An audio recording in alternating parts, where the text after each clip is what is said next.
Hello friends, welcome to my new video.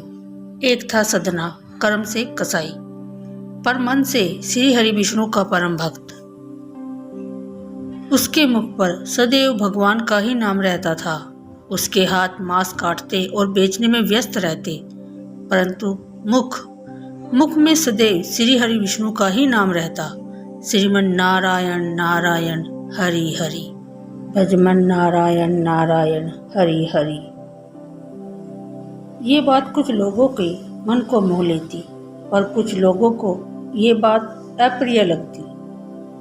कैसा इंसान है ये, भला कोई मांस काटते हुए भी ईश्वर का नाम लेता है।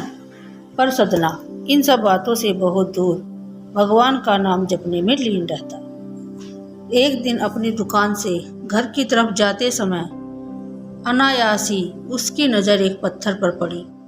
उस काले रंग के पत्थर को देखकर सदना के मन में आया कि वो उसे अपने साथ ले जाएगा और मांस तोड़ने के काम में लाएगा। भोले भाले सदना को एहसास भी नहीं था कि वो पत्थर जो वो अपने साथ लेकर जा रहा है वो कोई साधारण पत्थर नहीं है। पर जल्द ही उसे इस बात का आभास होने लगा, क्योंकि वो पत्थर मांग किए गए वजन के हिसाब से अपने आप को बदल लेता था। अगर सदना को 1 किलो वजन तोड़ना होता तो पत्थर 1 किलो का बन जाता, और अगर 2 किलो वजन तोड़ना होता तो वो 2 किलो का बन जाता। ये बात धीरे धीरे पूरे गांव में आग की तरह फैल गई कि सदना के पास जादुई पत्थर है, और इस आश्चर्य को देखने के लिए दूर दूर से लोग आने लगे। हर कोई उस पत्थर को देखना चाहता था। ये बात उड़ते उड़ते एक ब्राह्मण तक पहुंची। उस पत्थर को देखने की उस ब्राह्मण की भी इच्छा जगी, पर एक ब्राह्मण कसाई की दुकान पर भला कैसे जा सकता है। फिर उसने दूर से ही उस पत्थर को देखने का निश्चय किया। दूर से ही उसने देखा कि सच में वो पत्थर जितना मांस चाहिए उसके हिसाब से अपना वजन बदल लेता है। पर जैसे ही उसने उस पत्थर को गौर से देखा, उसके पांव जले जमीन खिसक गई। वो पत्थर कोई ऐसा वैसा पत्थर नहीं था, भगवान श्री विष्णु का प्रतीक शालिग्राम था। ब्राह्मण को सदना की मूर्खता पर क्रोध आया। उसने सदना के पास जाकर कहा कि मूर्ख, तू जानता नहीं कि कितना बड़ा पाप कर रहा है। घोर अनर्थ है ये कोई पत्थर नहीं है, ये शालिग्राम है, भगवान विष्णु का स्वरूप। और तू इससे मांस तोड़ रहा है, रक्त से भरे हाथों से शालिग्राम को उठा रहा है। तेरा अपराध क्षमा के योग्य नहीं है। सदना बहुत ही सरल स्वभाव का था। उसने तुरंत ही ब्राह्मण से क्षमा मांगी और वो पत्थर उस ब्राह्मण को दे दिया। ब्राह्मण प्रसन्न मन से श्री शालिग्राम को अपने घर ले आई। उसने स्नान कराया, चंदन लगाया, धूप दीप जलाई और पूजा अर्चना आरंभ कर दी। परंतु भगवान तो सदा ही भाव के भूखे होते हैं। जो भाव सदना में था वो भाव ब्राह्मण में कहाँ था। उसी रात भगवान ब्राह्मण के स्वरूप में आए और उससे कहा कि हे ब्राह्मण, मैं तुझसे बहुत प्रसन्न हूँ, परंतु तुम क्यों ले आए मुझे सदना के घर से। मुझे जहाँ से लाए थे वहीं छोड़ आओ। ब्राह्मण ने कहा, भगवान, वो तुला में एक तरफ आपको रखता था और एक तरफ मांस के टुकड़ों को। वो एक अपवित्र स्थान था।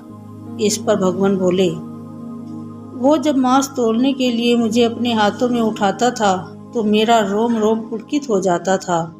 जब वो मेरा नाम लेकर भजन कीर्तन करता तो मुझे बड़ा ही आनंद आता। वो सदा ही मेरा नाम जपता रहता था, और जो सदा मेरे नाम जपता रहता है उसके लिए मैं स्वयं को भी बेच देता हूँ।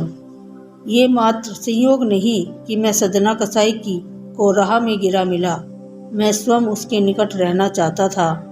ये भी मात्र संयोग नहीं था कि मैं मांस के वजन के अनुसार अपना वजन बदल लेता था। मैं स्वयं बार बार सदना के हाथों का स्पर्श पाना चाहता था। वो मुझे निस्वार्थ भाव से प्रेम करता था। हे ब्राह्मण, तुम मुझे वहीं छोड़ आओ, सदना के पास। अगले दिन ब्राह्मण उठते ही श्री शालिग्राम को लेकर सदना के पास पहुंच गया और प्रेम से बोले, भगवान के दर्शन और उनकी इच्छा के बारे में सदना को बताया। उन्होंने सदना को बताया कि भगवान शालिग्राम ने खुद उसके पास रहने की इच्छा जताई है। ये सुनते ही सदना की आंखों से आंसू छलकने लगे और उसने कहा, यदि मेरे ठाकुर ने मुझसे कीर्तन सुनने की इच्छा की है तो मैं आज से अधिक समय नाम कीर्तन ही करूँगा। मैं आज के बाद मांस नहीं बेचूंगा। मैं सदैव अपने श्री हरि विष्णु की भक्ति ही करूँगा। आगे चलकर सदना कसाई भगवान विष्णु का परम भक्त कहलाया और उनकी कीर्ति चारों दिशाओं में फैल गई। किसी ने कितना सही कहा है, भाव के भूखे हैं भगवान। भाव नहीं तो कुछ नहीं। लाख करोड़ गुणगान, भाव के भूखे हैं भगवान। फिर मिलेंगे दोस्तों एक नई वीडियो के साथ। उम्मीद करती हूँ कि ये वीडियो आपको पसंद आई होगी। अगर पसंद आई है तो वीडियो को लाइक शेयर करें और चैनल को सब्सक्राइब करना ना भूलें ऐसी ही अच्छी वीडियो देखने के लिए। धन्यवाद।